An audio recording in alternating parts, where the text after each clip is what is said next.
முக்கிய செய்திகள். டெல்லியில் தேர்தல் நடத்தி 10 தொகுதிகளில் வெற்றி பெற முடியுமா? பிரதமர் மோடிக்கு ஆம் ஆத்மி ஒருங்கிணைப்பாளர் அரவிந்த் கெஜ்ரிவால் சவால். உச்சநீதிமன்றத்தால் தடை செய்யப்பட்ட சமூக அறிவியல் பாடப்புத்தகம் விற்பனையாளர்கள் உடனடியாக திருப்பி அளிக்க NCERT உத்தரவு. மோடியா லேடியா என கேட்ட ஜெயலலிதா மீது மோடிக்கு திடீர் பாசம் ஏன்? CBI ED மிரட்டல்களுக்கு திமுக அடிபணியாது என ஸ்டாலின் திட்டவட்டம். நடிகை உடனான திருமணத்தை மீறிய உறவை தட்டி கேட்டதால் துன்புறுத்தல். தவேக தலைவர் விஜய் மீது மனைவி சங்கீதா பரபரப்பு குற்றச்சாட்டு. பாகிஸ்தான் தாக்குதலில் 247 தாலிபான்கள் கொல்லப்பட்டதால் அதிர்ச்சி. பேச்சுவார்த்தைக்கு தயார் என ஆப்கானிஸ்தான் அரசு சமரச முயற்சி.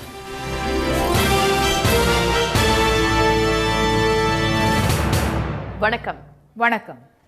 டெல்லியில் மீண்டும் தேர்தல் நடத்தி 10 இடங்களுக்கு மேல் பாஜக வெற்றி பெற்றுவிட்டால் அரசியலை விட்டே விலகுவதாக ஆம் ஆத்மி ஒருங்கிணைப்பாளரும் டெல்லி முன்னாள் முதலமைச்சருமான திரு கெஜ்ரிவால் பிரதமர் திரு மோடிக்கு சவால் விடுத்துள்ளார்.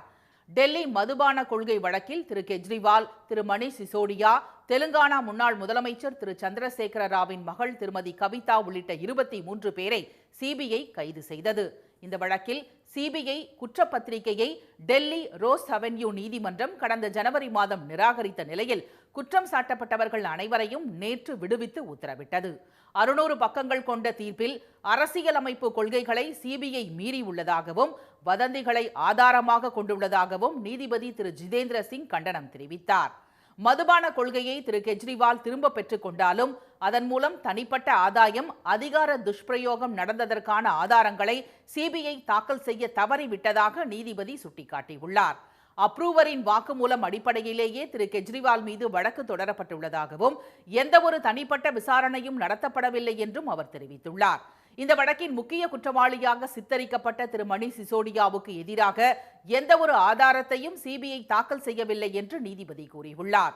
ஆதாரங்களே இல்லாமல் வழக்கு ஜோடிக்கப்பட்டிருப்பதாக CBIக்கு கடும் கண்டனம் தெரிவித்த நீதிபதி திரு ஜிதேந்திர சிங் வெறும் யூகத்தின் அடிப்படையில் ஒரு கதையை உருவாக்க CBI முனைந்திருப்பதாகவும் கூறினார். எனவே வழக்கிலிருந்து அனைவரையும் விடுவிப்பதாக நீதிபதி தீர்ப்பளித்தார்.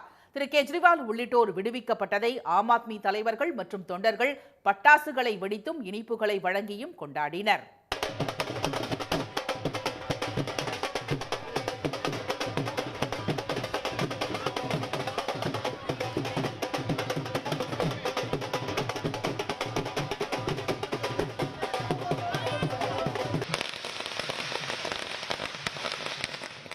பின்னர் செய்தியாளர்களிடம் பேசிய திரு கெஜ்ரிவால், பாஜக ஆட்சியில் டெல்லி பாழடைந்து விட்டதாக குற்றம் சாட்டிய அவர், ஆம் ஆத்மி கட்சியை டெல்லியில் அதிகாரத்தில் இருந்து வெளியேற்ற பாஜகவால் தீட்டப்பட்ட மிகப்பெரிய அரசியல் சதிதான் இந்த வழக்கு என்று கூறினார். पूरी दिल्ली का बेड़ा गर्क कर दिया। सबसे बड़ा खामियाजा मोदी जी और अमित शाह जी की सत्ता की हवस, उसका सबसे बड़ा खामियाजा दिल्ली के 3 करोड़ लोगों ने भुगता है। दिल्ली के लोगों से जाके पूछो।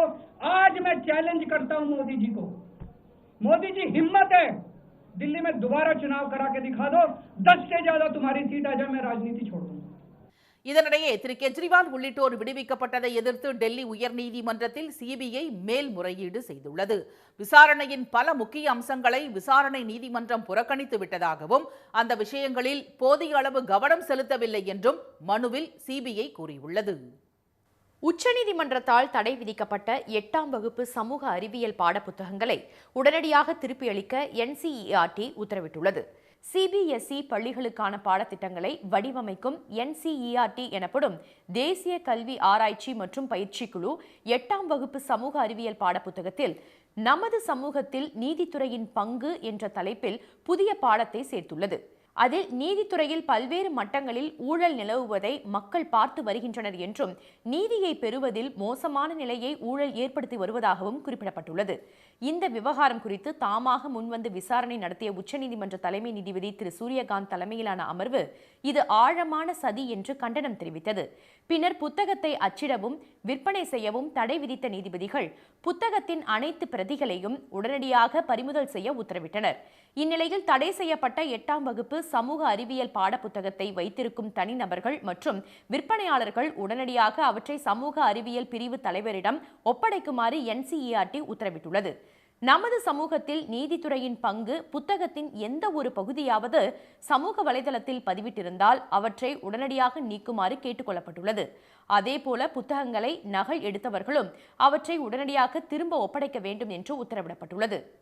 மோடியா லேடியா என்று கேட்ட ஜெயலலிதா மீது பிரதமர் மோடிக்கு திடீர் பாசம் வந்துள்ளதாக முதலமைச்சர் திரு மு க ஸ்டாலின் குற்றம் சாட்டியுள்ளார். கோவை மாவட்டம் நீலாம்பூர் அருகே திமுக மேற்கு மண்டல வாக்குச்சாவடி குழுவினருக்கான பயிற்சி மாநாடு நடைபெற்றது. இதில் கோவை, திருப்பூர், ஈரோடு, நாமக்கல் உள்ளிட்ட 6 மாவட்டங்களைச் சேர்ந்த சுமார் 1.5 லட்சம் பேர் பங்கேற்றனர். நிகழ்ச்சியில் பேசிய திரு ஸ்டாலின், நாட்டில் எந்த மாநில அரசுகளும் செய்யாத அளவுக்கு நிறைய திட்டங்களை நிறைவேற்றியுள்ளதாக கூறினார். கோவையில் அத்திக்கடவு அவிநாசி திட்டம், GD நாயுடு மேம்பாலம், செம்மொழி பூங்கா, விசைத்தறி கூடங்களுக்கு 100 யூனிட் இலவச மின்சாரம் உள்ளிட்ட நிறைவேற்றப்பட்ட திட்டங்களை பட்டியலிட்ட அவர் 2.5 கோடி வாக்குகளை பெற வேண்டும் என்று வலியுறுத்தினார். நாடாளுமன்ற தேர்தல் வெற்றியைப் போல மேற்கு மண்டலத்தில் வெற்றி பெற வேண்டும் என்று அவர் கேட்டுக்கொண்டார். பாஜகவிடம் சொல்லிக்கொள்ள சொந்தமான சாதனைகள் இல்லாததால் ஜெயலலிதாவின் புகழ்பாடி வாக்குகள் வருமா என பிரதமர் மோடி பார்ப்பதாக விமர்சித்தார். பிரதமர் மோடி அவர்கள் திடீர்னு அம்மையார் ஜெயலலிதா புகழ்பாட ஆரம்பிச்சிருக்கிறார். குஜராத் மோடியா, இந்த லேடியான சவால் விட்ட அம்மையார் மேல திடீர் பாசம் இன்றைக்கு மோடிக்கு வந்திருக்கு. அம்மையார் ஜெயலலிதா விட்ட சவால் உங்களுக்கு மறந்து போச்சா? இல்லை இந்தியாவிலே அதிமுக அரசாங்கம் தான் ஊழல் அதிகமாக நடக்க அரசாங்கம்னு உங்களுடைய நம்பர் 2 அமித்ஷா பேசினார, அதை மறந்துட்டீங்களா? நீங்க மறந்திருக்கலாம். ஆனா இது எதையுமே தமிழ்நாட்டு மக்கள் மறக்கல.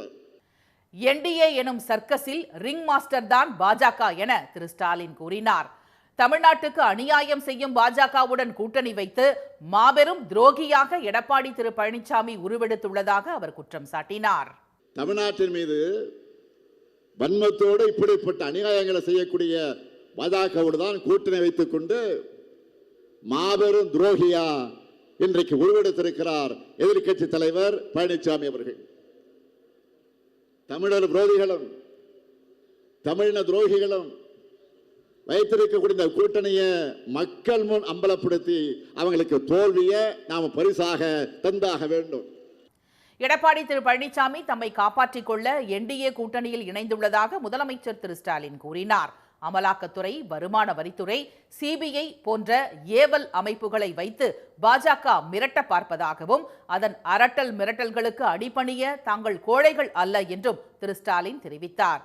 பாஜகவின் டப்பா என்ஜின் முன் தமிழ்நாட்டின் சூப்பர் ஃபாஸ்ட் என்ஜின் ஒருபோதும் தலை குனியாது என்றும் மீண்டும் வெல்வோம் என்றும் அவர் கூறினார். நடிகை ஒருவருடன் திருமணத்தை மீறிய உறவில் இருக்கும் நடிகர் விஜய் தம்மை உடல் ரீதியாகவும் உணர்வு ரீதியாகவும் துன்புறுத்தியதாக அவரது மனைவி திருமதி சங்கீதா தாக்கல் செய்துள்ள விவாகரத்து வழக்கு ஏப்ரல் 20ஆம் தேதி விசாரணைக்கு வருகிறது. 1999ஆம் ஆண்டு நடிகர் விஜய்க்கும் சங்கீதாவுக்கும் திருமணம் நடைபெற்று சஞ்சய் என்ற மகனும் திவ்யா சாஷா என்ற மகளும் உள்ளனர். திருமணம் முடிந்து 27 ஆண்டுகள் ஆன அவர்கள் பிரிந்து வாழ்ந்து வருவதாக தகவல்கள் வெளியாகின. இந்நிலையில் செங்கல்பட்டு குடும்ப நல நீதிமன்றத்தில் திருமதி சங்கீதா விவாகரத்து கோரி மனு தாக்கல் செய்துள்ளார். 12 பக்கங்கள் கொண்ட அந்த மனுவில் தங்களுடைய திருமண வாழ்க்கை தொடக்கத்தில் இனிமையாக சென்றதாகவும், ஆனால் நடிகை ஒருவருடன் திரு விஜய்க்கு திருமணத்தை மீறிய தொடர்பு இருப்பது 2021ஆம் ஆண்டு தெரிந்து அதிர்ச்சியடைந்ததாகவும் திருமதி சங்கீதா தெரிவித்துள்ளார். நடிகையுடனான தொடர்பை முறித்துக் கொள்வதாக உறுதியளித்த போதும் அதன்படி திரு விஜய் நடந்து கொள்ளவில்லை என்றும் அவர் குற்றம் சாட்டியுள்ளார். நடிகையுடன் வெளிநாடுகளுக்கு பயணம் மேற்கொள்வது, பொது நிகழ்ச்சிகளில் பங்கேற்பது என அவர் தொடர்ந்து நம்பிக்கை துரோகம் செய்ததால் மன உளைச்சலுக்கும் அவமானத்திற்கும் ஆளானதாக திருமதி சங்கீதா கூறியுள்ளார். திரு விஜயுடன் எடுத்த புகைப்படங்களை அந்த நடிகை சமூக வலைதளங்களில் பகிர்ந்து வருவதாகவும், விஜய் அதற்கு எதிர்ப்பு தெரிவிக்காதது தனக்கும் குழந்தைகளுக்கும் மன உளைச்சலை ஏற்படுத்தியதாகவும் அவர் தெரிவித்துள்ளார். திருமணத்தை மீறிய உறவை தட்டி கேட்டதால் தம்மை அவர் கொடுமைப்படுத்தியதாகவும், தனக்கான பொருளாதாரங்களை தடுத்து நிறுத்தி வீட்டை விட்டு வெளியே செல்ல முடியாத அளவுக்கு சித்திரவதை செய்தார் என்றும் அவர் குற்றம் சாட்டியுள்ளார். வீட்டின் ஒரு பகுதியில் தனிமைப்படுத்தி வைத்ததாகவும், பொது வாழ்க்கை, தாம்பத்திய உறவு என அனைத்திலிருந்தும் தம்மை அவர் ஒதுக்கி வைத்து விட்டதாகவும் திருமதி சங்கீதா தெரிவித்துள்ளார். கணவன் மனைவி உறவுக்கு துரோகம் செய்ததுடன் குழந்தைகளையும் விலக்கி வைத்து விட்டதாக அவர் குற்றம் சாட்டியுள்ளார். உணர்வு பூர்வமாகவும் மன ரீதியாகவும் உடல் ரீதியாகவும் தன்னை புறக்கணித்து விட்டதாகவும் வாழ்க்கையில் இருந்து தன்னை விலக்கி வைத்து விட்டதாகவும் அவர் கூறியுள்ளார். விஜயின் வருமானம் மற்றும் சமூக அந்தஸ்துக்கு ஏற்ப கௌரவமான மற்றும் நியாயமான ஜீவனாம்ச தொகையை வழங்க நீதிமன்றம் உத்தரவிட வேண்டும் என்றும் மனுவில் திருமதி சங்கீதா கூறியுள்ளார். விஜயுடன் தொடர்புடைய நடிகையை அவமதிக்க கூடாது என்பதால் அவரது பெயரை வெளியிடாமல் தவிர்ப்பதாகவும் நெருக்கடி ஏற்படும் பட்சத்தில் அந்த நடிகை உடனான தொடர்பு குறித்த ஆதாரங்களை வழங்குவதோடு எதிர் மனுதாரராகவும் சேர்ப்பேன் என்றும் அவர் எச்சரித்துள்ளார். இந்த மனு ஏப்ரல் 20ஆம் தேதி விசாரணைக்கு வரவுள்ளது. அன்றைய தினம் திரு விஜய் குடும்ப நல நீதிமன்றத்தில் நேரில் ஆஜராவார் என எதிர்பார்க்கப்படுகிறது. விஜய் ரசிகர்களுக்கு இது பெரும் அதிர்ச்சியை ஏற்படுத்தியுள்ளது. ஆப்கானிஸ்தான் பாகிஸ்தான் இடையே மோதல் நீடிக்கும் நிலையில் பேச்சுவார்த்தைக்கு தயாராக உள்ளதாக ஆப்கானிஸ்தான் தெரிவித்துள்ளது. இந்த இரு அண்டை நாடுகளுக்கும் இடையே எல்லைப் பகுதிகளில் அடிக்கடி மோதல்கள் நடைபெற்று வருவது வாடிக்கையாகியுள்ளது. இந்நிலையில் பாகிஸ்தான் எல்லைப் பகுதிகளில் தாலிபான்கள் நடத்திய தாக்குதலில் கடந்த வியாழக்கிழமை 20க்கும் மேற்பட்டோர் உயிரிழந்தனர். இதனையடுத்து தங்களது பொறுமையை இழந்துவிட்டதாக தெரிவித்த பாகிஸ்தான் ராணுவ அமைச்சர் கவாஜா முகமது ஆப்கானிஸ்தானுடன் போர் தொடங்கிவிட்டது என பகிரங்கமாக அறிவித்தார். கஜாப் லில் ஹக், அதாவது தவறு செய்தவர்களுக்கு தண்டனை என்ற பெயரில் நேற்று முன்தினம் நள்ளிரவில் ஆப்கானிஸ்தானின் காபூல் உள்பட பல முக்கிய நகரங்கள் மீது ஏவுகணைகள், ட்ரோன்கள், விமானங்கள் மூலம் பயங்கர தாக்குதலை பாகிஸ்தான் நடத்தியது. இதில் பெரிய வெடிமருந்து கிடங்கு, ஒரு பட்டாலியன் தலைமையகம் மற்றும் ஒரு துறை தலைமையகம் என தாலிபான்களின் 22 ராணுவ நிலைகள் அழிக்கப்பட்டதாகவும் 274க்கும் மேற்பட்ட தாலிபான்கள் கொல்லப்பட்டதாகவும் பாகிஸ்தான் தெரிவித்துள்ளது. காபூல், கந்தஹார், பாக்டியா மாகாணத்திலும் பாகிஸ்தான் தாக்குதல் நடத்தியதை உறுதி செய்துள்ள ஆப்கானிஸ்தான் செய்தி தொடர்பாளர் ஜபியுல்லா முஜாஹித் பதிலடியாக பாகிஸ்தானின் 19 ராணுவ இலக்குகளை குறிவைத்து ட்ரோன் தாக்குதல் நடத்தியதாக தெரிவித்துள்ளார். இந்த தாக்குதலில் பாகிஸ்தான் தரப்பில் 55 வீரர்கள் உயிரிழந்ததாக அவர் கூறியுள்ளார். இரு நாடுகளிடையே அதிகரித்து வரும் மோதல்கள் கவலை தருவதாக தெரிவித்துள்ள ரஷ்யாவும் சீனாவும் அமைதி பேச்சு மூலம் தீர்வு காண வலியுறுத்தியுள்ளன. துருக்கி, ஈரான் ஆகிய நாடுகளும் சமரச முயற்சியில் ஈடுபட்டுள்ளன. இந்நிலையில் அண்டை நாடான பாகிஸ்தானுடன் ஏற்பட்டுள்ள மோதலை பேச்சுவார்த்தை மூலம் தீர்த்துக் கொள்ள தயாராக இருப்பதாக ஆப்கானிஸ்தான் தெரிவித்துள்ளது. கேரளாவில் நடிகை பாலியல் வன்கொடுமை வழக்கில் நடிகர் திலீப்பின் விடுதலையை எதிர்த்து உயர்நீதிமன்றத்தில் கேரள அரசு மேல்முறையீடு செய்துள்ளது. கடந்த 2017ஆம் ஆண்டு எர்ணாகுளம் அங்கமாலி அருகே பிரபல நடிகையை பாலியல் துன்புறுத்தலில் ஈடுபட்டதுடன் ஆபாச புகைப்படம் எடுத்து சமூக வலைதளத்தில் வெளியிடுவதாக ஒரு கும்பல் மிரட்டியது. நடிகை அளித்த புகாரின் பேரில் போலீசார் வழக்கு பதிவு செய்தனர். இந்த வழக்கில் நடிகையுடன் ஏற்பட்ட முன் விரோதம் காரணமாக நடிகைக்கு பாலியல் துன்புறுத்தல் கொடுத்ததாக கூறப்பட்டது. அதைத் தொடர்ந்து மலையாள நடிகர் திலீப், பல்சர் சுனில் உள்ளிட்ட 8 பேரை அம்மாநில போலீசார் கைது செய்தனர். இந்நிலையில் இந்த வழக்கில் கடந்த ஆண்டு டிசம்பர் மாதம் தீர்ப்பு அளித்த எர்ணாகுளம் நீதிமன்றம் நடிகர் திலீப் மீதான குற்றச்சாட்டுக்கு போதிய ஆதாரம் இல்லை என்று கூறி விடுதலை செய்தது. அவரது நண்பர் ஷரத், சார்லி தாமஸ், சனில்குமார் ஆகிய 3 பேரையும் வழக்கில் இருந்து நீதிமன்றம் விடுவித்தது. மேலும் பல்சர் சுனில் உள்ளிட்ட 6 பேர் குற்றவாளிகள் என்றும் 20 ஆண்டுகள் கடுங்காவல் தண்டனையும் 50,000 ரூபாய் அபராதமும் விதித்து நீதிமன்றம் உத்தரவிட்டது.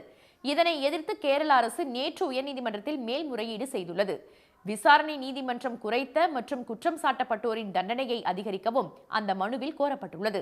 இவ்வழக்கு தொடர்பான பல டிஜிட்டல் ஆதாரங்களை விசாரணை நீதிமன்றம் முறையாக கருத்தில் கொள்ளவில்லை என்றும் கேரள அரசு குறிப்பிட்டுள்ளது. நடிகர் திலீப் மற்றும் 3 பேரை விடுதலை செய்த தீர்ப்பை மறு ஆய்வு செய்ய வேண்டும் எனவும் அந்த மேல்முறையீட்டு மனுவில் கேரள அரசு வலியுறுத்தியுள்ளது. தமிழக தேர்தல் களம் சூடுபிடித்துள்ள நிலையில் திமுக, காங்கிரஸ் இடையிலான தொகுதி பங்கீடு பேச்சுவார்த்தை இன்று நடைபெற உள்ளது. கூட்டணி கட்சிகளுக்கான தொகுதி பங்கீட்டு பேச்சுவார்த்தையை திமுக கடந்த 22ஆம் தேதியிலிருந்து நடத்தி வருகிறது. இதுவரை முஸ்லிம் லீக், மாமக, கோமாதேக, மதிமுக, மார்க்சிஸ்ட் மற்றும் இந்திய கம்யூனிஸ்ட் ஆகிய கட்சிகளுடன் முதல்கட்ட பேச்சுவார்த்தையை திரு TR பாலு தலைமையிலான குழு நடத்தியுள்ளது. பேச்சுவார்த்தைக்காக வரும் 2ஆம் தேதி விசிகாவுக்கு அழைப்பு விடுக்கப்பட்டுள்ளது. ஆனால் திமுக தலைமையிலான மதச்சார்பற்ற முற்போக்கு கூட்டணியில் அங்கம் வகிக்கும் பெரிய கட்சியான காங்கிரஸ் கட்சியிடம் திமுக தொகுதி பங்கீட்டு குழு இன்னும் அதிகாரப்பூர்வ பேச்சுவார்த்தையை தொடங்கவில்லை. இதுகுறித்து சமூக ஊடகங்களில் பல்வேறு யூகங்கள் பரவி வரும் நிலையில் காங்கிரஸ் கட்சியுடன் இன்று முதல்கட்ட பேச்சுவார்த்தை நடைபெற உள்ளது. இதற்காக காங்கிரஸ் மேலிட பொறுப்பாளர் கிரீஷ் ஜோடங்கர் சென்னை வந்துள்ளார். விமான நிலையத்தில் செய்தியாளர்களை சந்தித்த அவர் பேச்சுவார்த்தைக்கு பிறகு செய்தியாளர்களை சந்திப்பதாக கூறினார். We are having the alliance meeting with the MK leadership. We will come back to you. தொகுதி பங்கீடு மற்றும் தங்களின் நிலைப்பாடு தொடர்பாக அகில இந்திய காங்கிரஸ் கமிட்டியின் பொதுச் செயலாளர் திரு கே.சி. வேணுகோபால் கடந்த வாரம் முதலமைச்சர் திரு மு.க. ஸ்டாலினை அவருடைய இல்லத்தில் சந்தித்து பேசியிருந்தார். தமிழ்நாடு காங்கிரஸ் கமிட்டியின் மேலிட பொறுப்பாளரான கிரீஷ் சோடங்கரும் திருமதி கனிமொழியை அவருடைய இல்லத்தில் சந்தித்து பேசியதும் குறிப்பிடத்தக்கது. ஆம்ஸ்ட்ராங் கொலை வழக்கில் கைது செய்யப்பட்ட 12 பேருக்கு வழங்கப்பட்ட ஜாமீனை ரத்து செய்து சென்னை உயர்நீதிமன்றம் உத்தரவிட்டுள்ளது. பகுஜன் சமாஜ் கட்சியின் மாநில தலைவராக இருந்த ஆம்ஸ்ட்ராங் கடந்த 2024ஆம் ஆண்டு வெட்டி கொல்லப்பட்டார். இந்த வழக்கின் விசாரணையை சிபிஐக்கு மாற்றி சென்னை உயர்நீதிமன்றம் உத்தரவிட்ட நிலையில் வழக்கில் கைது செய்யப்பட்ட அஸ்வத்தாமன், அஞ்சலை உள்ளிட்ட 14 பேருக்கு ஜாமீன் வழங்கி சென்னை முதன்மை அமர்வு நீதிமன்றம் உத்தரவிட்டுள்ளது. அவர்களுக்கு வழங்கப்பட்ட ஜாமீனை ரத்து செய்ய கோரி காவல்துறை சார்பிலும் ஆம்ஸ்ட்ராங் மனைவி திருமதி பொற்கொடி சார்பிலும் மனுக்கள் தாக்கல் செய்யப்பட்டன. இந்த வழக்குகள் நீதிபதி திரு கே. ராஜசேகர் முன்பு நேற்று விசாரணைக்கு வந்தது. அப்போது அந்த 14 பேரில் அஞ்சலை மற்றும் பொற்கொடி தவிர்த்து மீதமுள்ள 12 பேரின் ஜாமீனை ரத்து செய்த நீதிபதி அனைவரும் வரும் மார்ச் 6ஆம் தேதி சென்னை முதன்மை அமர்வு நீதிமன்றத்தில் ஆஜராக வேண்டும் என உத்தரவிட்டார். தமிழ்நாட்டில் தென்காசி, ஸ்ரீவில்லிபுத்தூர், மதுரை உள்ளிட்ட 14 வனப்பகுதிகளில் ஆக்கிரமித்திருந்த அந்நிய மரங்கள் முழுமையாக அகற்றப்பட்டுள்ளதாக சென்னை உயர்நீதிமன்றத்தில் தமிழக அரசு விளக்கமளித்துள்ளது. தமிழக வனத்துறை செயலர் சுப்ரியா சாகு காணொலி மூலம் நேரில் ஆஜராகி நீதிமன்றத்தில் விளக்கமளித்தார். வனப்பகுதியில் உள்ள அந்நிய மரங்களை அகற்ற 2024 முதல் 2026ஆம் ஆண்டு வரை 70 கோடி ரூபாய் நிதியும் 47 கோடி ரூபாய் கூடுதல் நிதியாகவும் ஒதுக்க கேட்கப்பட்டுள்ளதாக வனத்துறை தெரிவித்துள்ளது. மரங்களை அகற்றிய பகுதிகளில் 3 ஆண்டுகளுக்கு முறையாக பராமரிக்காவிட்டால் அந்த மரங்கள் மீண்டும் முளைத்து அரசு ஒதுக்கிய நிதி முழுவதும் வீணாகிவிடும் என நீதிமன்றம் எச்சரித்துள்ளது. மாற்று நடைமுறை, மரங்களை விற்றதன் மூலம் பெறப்பட்ட நிதியை பயன்படுத்துவது தொடர்பாகவும் விரிவான அறிக்கையை தாக்கல் செய்ய உத்தரவிட்ட நீதிமன்றம் மார்ச் 27ஆம் தேதிக்கு விசாரணையை தள்ளி வைத்துள்ளது. தமிழ்நாடு சட்டப்பேரவை தேர்தலில் போட்டியிட திமுகவில் 7000 விருப்ப மனுக்கள் விநியோகிக்கப்பட்டு 3000த்திற்கும் மேற்பட்ட மனுக்கள் பூர்த்தி செய்யப்பட்டு பெறப்பட்டுள்ளன. திமுக சார்பில் போட்டியிட விரும்புபவர்களுக்கான விருப்ப மனுக்கள் சென்னை அண்ணா அறிவாலயத்தில் கடந்த 20ஆம் தேதி முதல் வழங்கப்பட்டு வருகின்றன. இதனால் தொண்டர்களின் ஆட்டம் பாட்டத்துடன் விருப்ப மனுக்களை பெறுவதற்கும் திரும்ப அளிப்பதற்கும் நிர்வாகிகள் ஆர்வம் காட்டி வருவதால் அண்ணா அறிவாலயம் களை கட்டியுள்ளது. அமைச்சர்கள் திரு தாமோ அன்பரசன் ஆலந்தூரிலும், திரு சிவசங்கர் குன்னம் தொகுதியிலும், திரு ராஜகண்ணப்பன் முதுகுளத்தூரிலும், திரு காந்தி ராணிப்பேட்டையிலும் போட்டியிட விருப்ப மனு அளித்துள்ளனர். தற்போதைய எம்எல்ஏக்களான திரு இ. கருணாநிதி, திரு கிருஷ்ணசாமி, திரு தா. வேலு ஆகியோர் மீண்டும் போட்டியிட விருப்ப மனு தாக்கல் செய்துள்ளனர். நடிகர் சத்யராஜின் மகள் செல்வி திவ்யா சத்யராஜ், TKS இளங்கோவனின் மகள் திருமதி மாதவி இளங்கோவன் உள்ளிட்டோரும் விருப்ப மனுக்களை தாக்கல் செய்துள்ளனர். 8வது நாளான நேற்று வரை 7000 மனுக்கள் விநியோகிக்கப்பட்டு 3000த்திற்கும் மேற்பட்ட மனுக்கள் பூர்த்தி செய்யப்பட்டு பெறப்பட்டுள்ளன. மீண்டும் முக்கிய செய்திகள். டெல்லியில் மீண்டும் தேர்தல் நடத்தி 10 இடங்களுக்கு மேல் பாஜக வெற்றி பெற்றுவிட்டால் அரசியலை விட்டே விலகுவதாக டெல்லி முன்னாள் முதலமைச்சர் கெஜ்ரிவால் பிரதமர் மோடிக்கு சவால் விடுத்துள்ளார். மோடியா லேடியா என்று கேட்ட ஜெயலலிதா மீது பிரதமர் மோடிக்கு திடீர் பாசம் வந்துள்ளதாக முதலமைச்சர் ஸ்டாலின் குற்றம் சாட்டியுள்ளார். நடிகை ஒருவருடன் திருமணத்தை மீறிய உறவில் இருக்கும் நடிகர் விஜய் தம்மை துன்புறுத்தியதாக அவரது மனைவி சங்கீதா தாக்கல் செய்துள்ள விவாகரத்து வழக்கு ஏப்ரல் 20ஆம் தேதி விசாரணைக்கு வருகிறது. இத்துடன் இந்த செய்திகள் நிறைவடைகின்றன. மீண்டும் சன் டிவியில் செய்திகள் மாலை 6 மணிக்கு. செய்திகளை உடனுக்குடன் தெரிந்து கொள்ள QR கோடை ஸ்கேன் செய்து சன் நியூஸ் வாட்ஸ்அப் சேனலில் இணைந்திருங்கள். வணக்கம்.